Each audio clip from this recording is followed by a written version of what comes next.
करी दी एक नई यात्रा की शुरुआत। 2 हफ्ते पलक झपकते ही बीत गए थे। रामपुर गांव जैसे कार्तिक की मुंबई यात्रा को लेकर उत्साह और चिंता से गूंज उठा था। आज वही दिन था जो उसकी बड़ी यात्रा की शुरुआत का संकेत देने वाला था। कार्तिक अपने छोटे से कमरे के आईने के सामने खड़ा था, अपनी सबसे अच्छी शर्ट को 10वीं बार ठीक करते हुए। उसकी माँ ने उसे इतनी बार इस्त्री किया था कि वो अब खुद ही खड़ी रह सकती थी। उसका एकमात्र सूटकेस बिस्तर पर खुला पड़ा था, जिसमें कई बार सामान रखकर निकाला जा चुका था। कपड़े, कुछ घर के बने स्नैक्स, परिवार की एक छोटी सी फोटो और एक नोटबुक जिसमें उसने अपने सारे सपने और योजनाएं लिख रखी थीं। बेटा, खाना खा ले, कमला देवी ने रसोई से पुकारा। आवाज में हल्का कंपन था। वो अपनी भावनाएं छिपाने की पूरी कोशिश कर रही थी, लेकिन हर कोई देख सकता था कि उन्हें बेटे की विदाई भारी पड़ रही है। मम्मी, ट्रेन 11 बजे की है। अभी तो सिर्फ 8 बजे हैं। इतनी जल्दी क्या है? कार्तिक ने कहा, जबकि वो जानता था कि माँ तो बस बहाना ढूंढ रही हैं उसके पास समय बिताने का। पता नहीं तू कब घर लौटेगा, तो मैं चाहती हूँ तू यहीं का खाना पेट भर के खा ले। माँ ने उसके सामने पराठों, सब्जी और अचार से भरी थाली रख दी। रमेश अंदर आए, हाथ में एक छोटा कपड़े का थैला था। बेटा, ये ले, कुछ एक्स्ट्रा पैसे हैं, इमरजेंसी में काम आएंगे। कार्तिक की आंखें नम हो गई। उसे पता था कि उसके माँ बाप हर एक पैसा जोड़कर रखते हैं, और अब वही पैसे उसे उसके सपनों के पीछे भेजने के लिए दे रहे हैं। पापा, मैं आपका नाम रोशन करूंगा, वादा करता हूँ। बस अपना ध्यान रखना बेटा। नाम वाम बाद की बात है। रमेश ने उसके कंधे पर हाथ रखकर कहा। प्रियंका दौड़ती हुई कमरे में आई, हमेशा की तरह जोश से भरी। भैया, मैंने आपके लिए लकी चार्म बनाया है। उसने एक रंग बिरंगे मनकों वाला धागा उसे दिया। ये पहनकर जाइए, और जब भी प्रॉब्लम हो तो इसे देख लेना, घर की याद आ जाएगी। कार्तिक ने वो धागा अपने कलाई पर बांध लिया, आंखों में आंसू छिपाते हुए। थैंक यू प्रिंसेस, तू बेस्ट सिस्टर है। सुबह 10 बजे तक गांव का आधा हिस्सा स्टेशन पर जमा हो गया था, जैसे कोई लोकल सेलिब्रिटी दुनिया की सैर पर जा रहा हो। Sharma uncle general general store चलाते थे। ग्लूकोज बिस्किट का पैकेट उसके हाथ में थमा गए। मुंबई में ये काम आएंगे। वहां का खाना मीठा नहीं होता, उन्होंने पितृ स्नेह में कहा। गुप्ता अम्मा, जो अपनी कड़वी बातों के लिए जानी जाती थी, ने भी हैरानी से उसे दिल से आशीर्वाद दिया। जा बेटा, अपना और गांव का नाम रोशन कर। लेकिन याद रखना, अमीर हो जाए तो गांव को मत भूल जाना। रोहित ने अपने आंसू छिपाने की बहुत कोशिश की, लेकिन उसकी आंखें लाल थी। यार, कॉल करना रेगुलर, और अगर वहां कोई दिक्कत हो तो बता देना, मैं आ जाऊंगा मदद के लिए। पागल है क्या? कार्तिक हंसा और उसके कंधे पर हल्का सा मुक्का मारा। मैं कोई बच्चा नहीं हूं, सब संभाल लूंगा। जैसे ही ट्रेन की सीटी स्टेशन पर गूंजी, कार्तिक का दिल तेजी से धड़कने लगा। ये वही पल था जिसका उसने सालों से सपना देखा था। ट्रेन स्टेशन पर आई। कोई खास एक्सप्रेस नहीं थी, लेकिन कार्तिक के लिए वो उसकी किस्मत का रथ थी।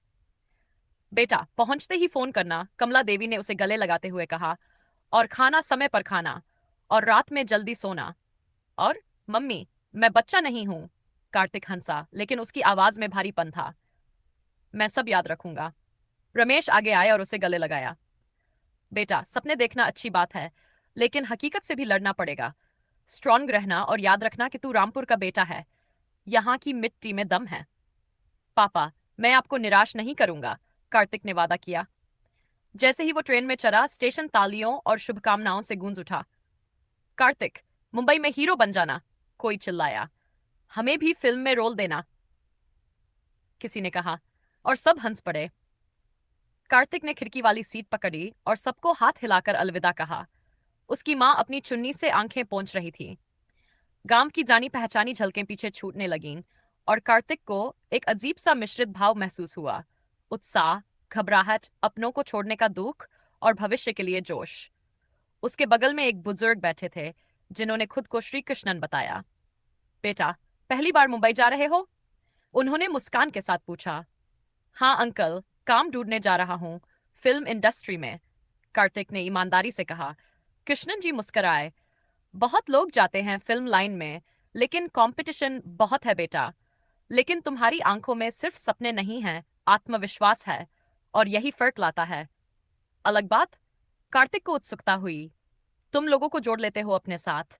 ये क्वालिटी बहुत कम लोगों में होती है और मुंबई में तो ये बहुत काम आएगी। ट्रेन कंट्री साइड से गुजर रही थी और कृष्णन जी मुंबई के किस्से सुनाते रहे, उसकी रफ्तार, लोग, मौके और मुश्किलें। उन्होंने लोकल ट्रेन इलाकों और सुरक्षा के बारे में भी बताया। बेटा, हर कोई बुरा नहीं होता, लेकिन भरोसा करने में समय लगाओ। पहले देखो, समझो, फिर फैसला करो। कार्तिक ध्यान से सुन रहा था, हर सलाह को दिमाग में दर्ज करता जा रहा था। ये सिर्फ ट्रेन यात्रा नहीं थी, ये उसका पहला सबक था उस महानगर के लिए। दोपहर में उसने माँ के दिए टिफिन को खोला। घर के खाने की खुशबू से पूरा डिब्बा महक उठा। बेटा, थोड़ा शेयर कर दो, सामने बैठी एक आंटी ने मजाक में कहा। माँ की याद आ गई। कार्तिक ने बिना हिचक खाना सबको ऑफर कर दिया। जल्द ही पूरा डिब्बा एक दावत बन गया। सभी मिलकर खाना, हंसी मजाक और किस्से बांट रहे थे। किसी ने अपने बिजनेस का अनुभव साझा किया, कोई लड़की अपने कॉलेज की बातें बताने लगी और एक फैमिली ने अपने पिकनिक के स्नैक्स सबको खिलाए। देखा, कृष्णन जी ने फुसफुसाकर कहा, यही है तुम्हारी खासियत, लोगों को जोड़ लेते हो। शाम होते होते दृश्य बदलने लगा। खेतों की जगह इमारतें दिखने लगीं और हवा में भी एक अलग गंध थी। कार्तिक ने खिड़की से चेहरा सटा लिया।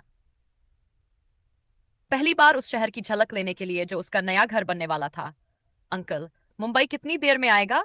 उसने पूछा। बस 2 घंटे और बेटा, लेकिन असली मुंबई का अनुभव स्टेशन पर उतरने के बाद शुरू होगा। अंधेरा छाने लगा था और दूर दूर तक जगमगाती रोशनियां दिख रही थीं। इतनी रोशनियां जितनी उसने कभी देखी नहीं थीं। उसका दिल धड़कने लगा। उसने फोन निकाला और घर पर कॉल किया। पापा, मैं ठीक हूँ, दूसरी घंटे में मुंबई पहुंच जाऊंगा। बेटा, स्टेशन पर ध्यान रखना और जो पीजी का पता है वहां सीधे चले जाना। रात में इधर उधर मत घूमना। पिता की चिंता झलकी। हाँ पापा, सब याद है, आप चिंता मत कीजिए। फोन रखने के बाद कार्तिक ने अपनी नोटबुक खोली और अपनी योजनाओं को फिर से देखा। अंधेरी में एक पीजी का पता, कुछ जान पहचान वाले लोगों के नंबर और शहर घूमने की एक रूपरेखा। लेकिन सबसे बड़ी चीज थी उसका विश्वास। ये यकीन कि वो किसी बड़े मकसद के लिए पैदा हुआ है और लोगों की जिंदगी बदल सकता है। जैसे ही ट्रेन मुंबई की सीमा में दाखिल हुई, कार्तिक ने आंखें बंद करके एक छोटी सी प्रार्थना की। भगवान जी, जो भी होने वाला है अच्छा हो। मुझे हिम्मत देना कि मैं अपने सपनों को पूरा कर सकूं और अपने परिवार का नाम रोशन कर सकूं। ट्रेन धीमी होने लगी थी। दूर दूर तक फैली हुई माया नगरी उसकी ओर बढ़ रही थी। लाखों सपनों, संघर्षों और उम्मीदों से भरा हुआ शहर उसका इंतजार कर रहा था। कल से वो भी इस जादू की दुनिया का हिस्सा बन जाएगा। आज वो बस एक गांव का लड़का था, लेकिन उसे यकीन था, कल तक वो बदल चुका होगा।